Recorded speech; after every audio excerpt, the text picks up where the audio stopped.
So, welcome back to another episode of the Selmonds, where it's our story time. Yep. So, we have been away for about 6 months. Yeah. 6 months. About 6 months, and all of it is due to us getting readjusted to this Las Vegas life, and Myra's was pregnant, as you'll see, at the time, and it was just so hard to, film content and live our lives, go to work, her being comfortable at home and things like that. So we didn't film because we thought that the best thing for us was to get situated. And now that we are situated and we have a new surprise, which you guys should already know, our baby is now here. And we want to give you guys a story time about how it all happened and why he actually came early. All right. Yep. So the story starts with baby shower. Okay, so first, we were getting ready for our baby shower. It was going to be a Saturday, the July 16th. Yeah. And we left Vegas July 14th at night. 14th at night, which was Thursday. Yeah. So we got to LA maybe midnight.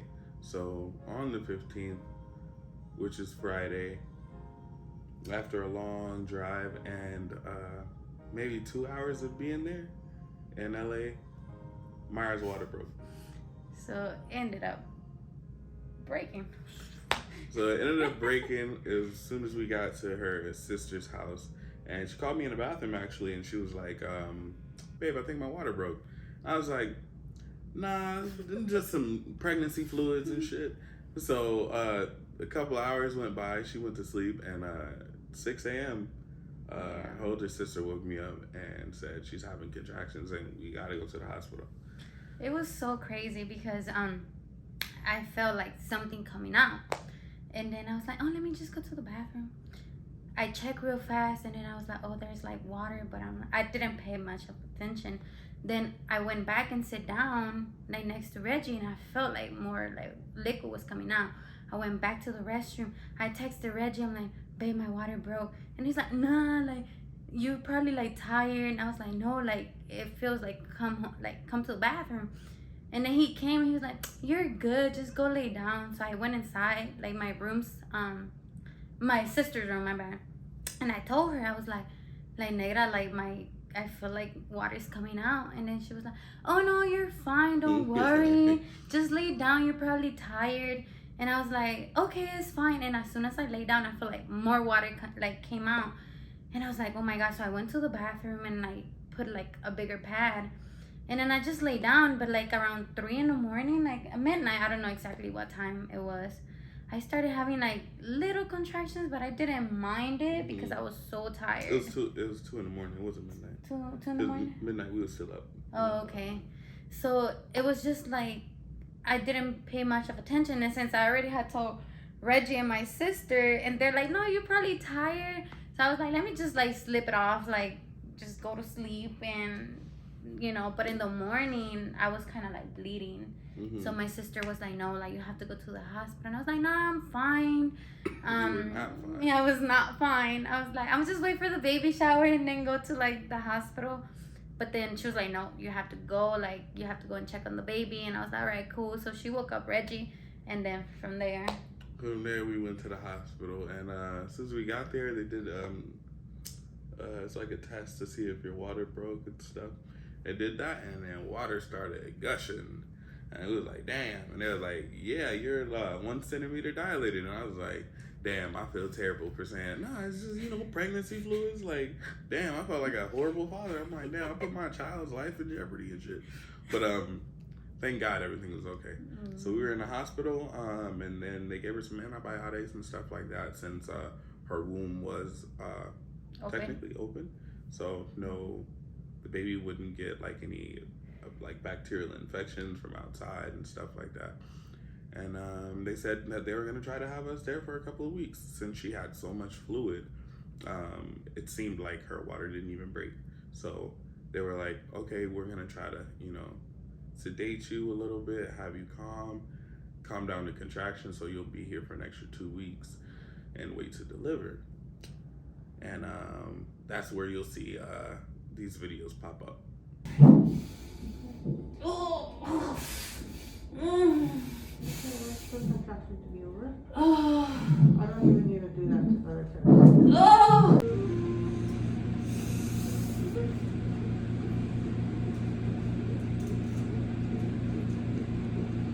The hospital food good, huh?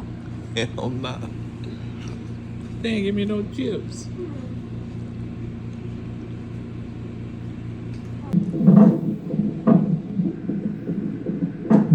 Hiccups.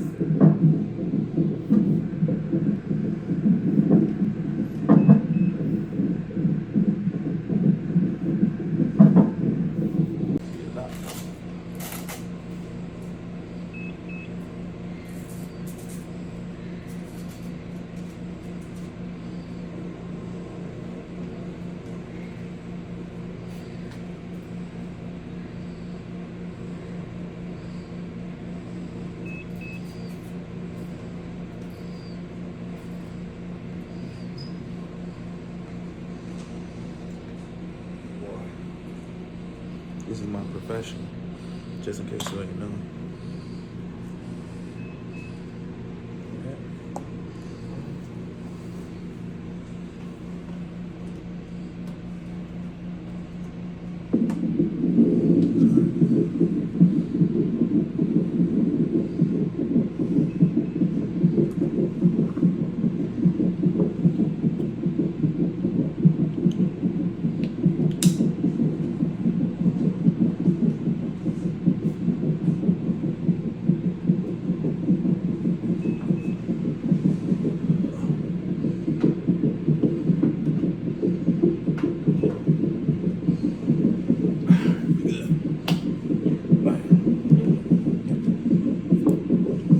So we were there from Friday at 6 a.m. and to the time of the event, which was Monday morning at about 3 a.m.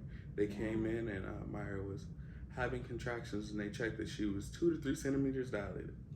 Yeah, so it was like around 3 in the morning. So they've been they were trying to give me like pills to stop the contractions, because they wanted us to like stay there until like next week, because they were trying to give time for like Khalil's lungs to like develop. So they were like, oh no, like with this pill you're gonna be here for like a week at least. And we're like, okay. So they gave me the last pill like on Sunday night, but like at 3 in the morning I started having like little contractions. I didn't pay much of attention, but then I went to the restroom and they were not that bad, but they were coming constantly. So I told the nurse like, oh, I'm having like contraction. I told Reggie too. And then they were like, oh, it probably like, I don't like, you're having contractions, but it might be for like they didn't know exactly. So they came and checked, and that's when I was like 3 centimeters. Yeah. And yes, and from there, like I just started having like contractions and stuff like that. And then they said that the baby was coming sometime soon. So the contractions started getting worse, and they started monitoring them and the baby's heartbeat as well. And then they checked her again because you were in a lot of pain. Mm-hmm. And then they saw that you were, was it like 5 centimeters dilated after maybe an hour. And then more contractions came and more pain, and they saw that she was 8 to 9 centimeters dilated. And that's when the nurse that we had to actually leave. Oh, yeah. Her shift was ending, and they brought in another nurse, which, let me tell you, was very rude.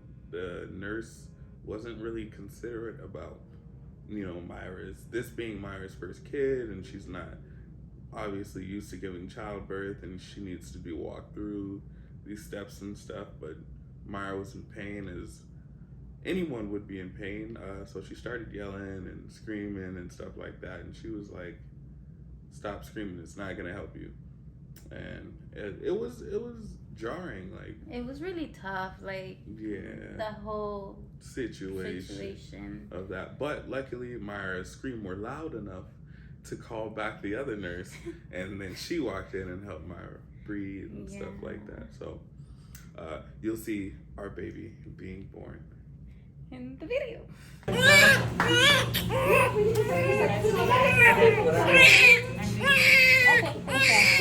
job,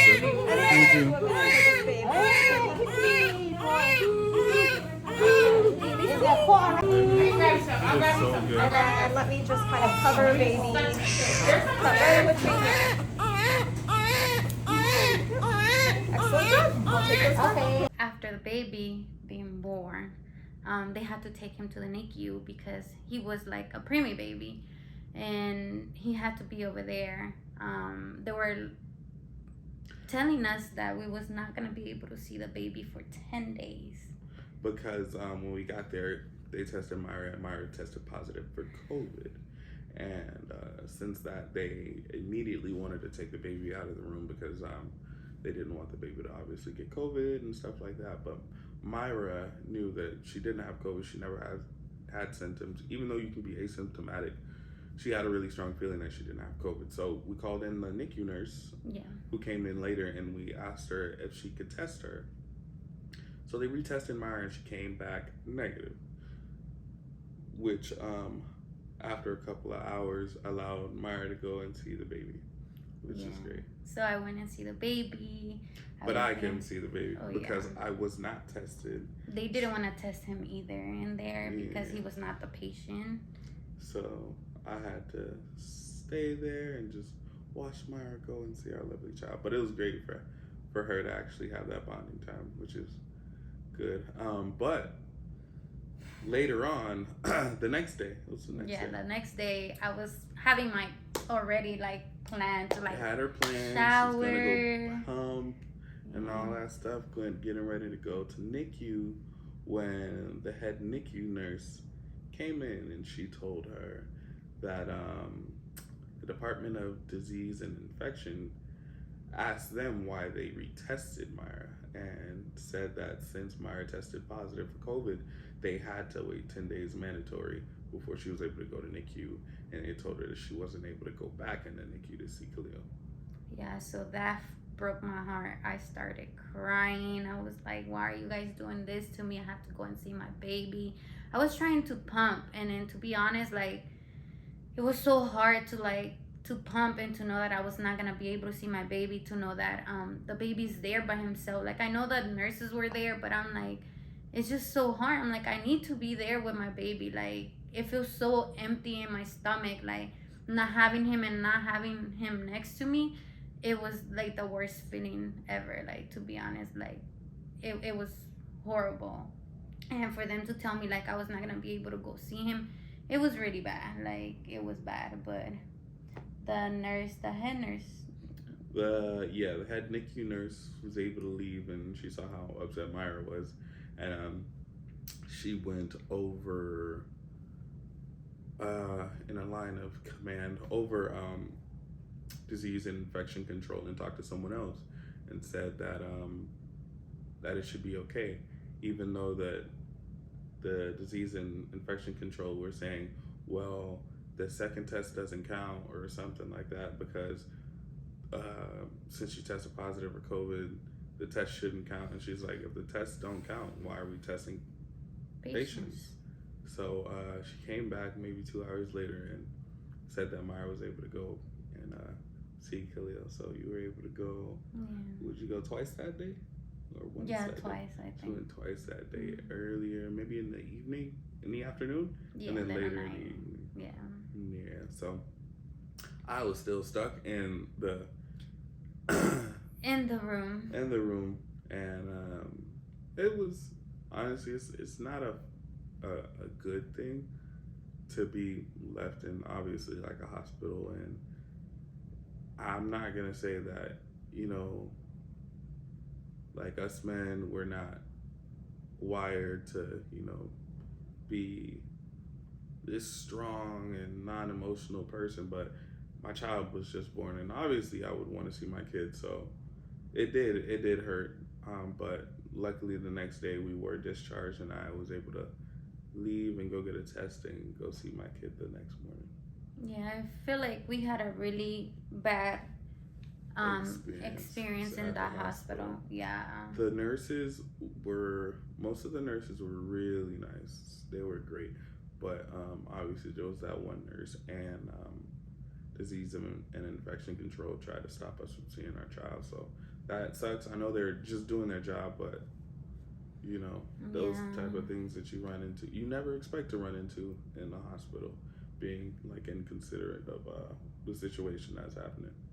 Yeah, and it was so crazy because they were telling Reggie like, oh, if you leave the hospital to get tested, you're not gonna be able to come back to Myra.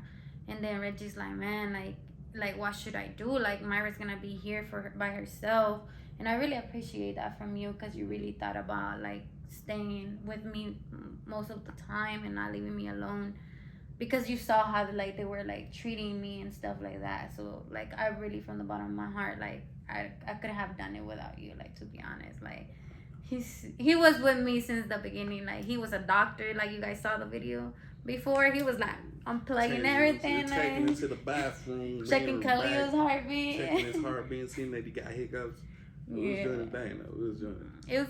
It's really good, like, to be honest. Like having him next to me, it was amazing. Like he helped me a lot, like going through this whole process. Like I wouldn't have done it without him. Like I'm so dramatic, but Yeah. Oh yeah, and by the way, since we had entered the hospital, the next day we had to cancel our baby shower because unfortunately I wasn't able to leave the hospital after being there. They said I couldn't leave since she tested positive for COVID.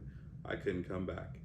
And as well as our brother-in-law, he broke his leg a week prior, so he couldn't help, which is very, very sad. He's usually the guy that's doing everything, running all the errands, putting everything together.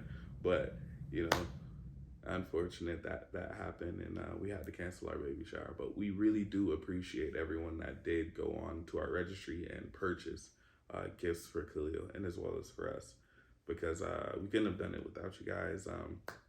Bringing a baby into this world is a lot on stress and your body and stuff like that, and a lot financially, because the situation happened. Yeah, the situation happened. Bam, had to cancel the baby shower. Lost a whole bunch of money on decorations, food, and stuff, and then having to purchase all this stuff out of pocket was a lot. So we really, really do appreciate everyone that went out of their way and purchased something from our registry. That meant a lot to us. Thank you. Thank you. Thank you. And without further ado, we want to introduce to you, to the world, our beautiful, beautiful baby boy, Khalil Tyree Selman. So here's our beautiful baby boy, cooing with all the little baby sounds, grunting and stuff. This is our beautiful miracle child, which he came out a little early, came out 6 weeks early, a little over 6 weeks early. He was 33 weeks and 4 days. And they had him in NICU for 2 weeks, making sure that he was able to be bottle fed before he went home. Yeah. So. Really strong baby. Very, very strong and healthy. Very healthy little child. How much he weigh? Oh, at the beginning, birth, he was 5 pounds, 2 ounces. They measured him at 17.5 inches, but our pediatrician that we just went to a couple of days ago said they might have mismeasured him because he ended up being, just after 4 weeks, being 21 inches. So they were like, there's no way your baby grew almost 4 inches in 3 to 4 weeks. Yeah. So he was a little longer than that, but now should be about 8 pounds, 21 inches. Yeah, he's growing fast. Very fast. With all those cooling sounds, drinking all that milk from the milk factory. Yeah, it's so hard, man. Yeah, it is hard breast pumping, and I salute everyone that does breast pump. It does take a lot out of you and your family too, because you got to be up defrosting milk in the middle of the night, changing diapers, stuff like that, and it's a tough thing doing being breastfed. It is. The thing is, he's like bottle feeding, but like, you know, like with my breast milk milk, yeah. because he was getting bottle fed in the NICU, so he's not used to the breast yet. I'm trying to introduce him to the breast. He's getting there, but not really. So I still have to like pump and like defrost. Yeah. It's kind of tough because like I know some people just wake up and put the bottle. the breast, like the breast and the baby's not, and like they don't have to get up and do the whole thing. But it's worth it. Like everything is, yeah. Like we have this little boy with us. So cute. Like yes. Yeah, it should be almost his feeding time, so he's pretty much letting us know that he's about to wake up. You want to take this off? When he does that, sometimes it means right before feeding he's pooping. Yep. So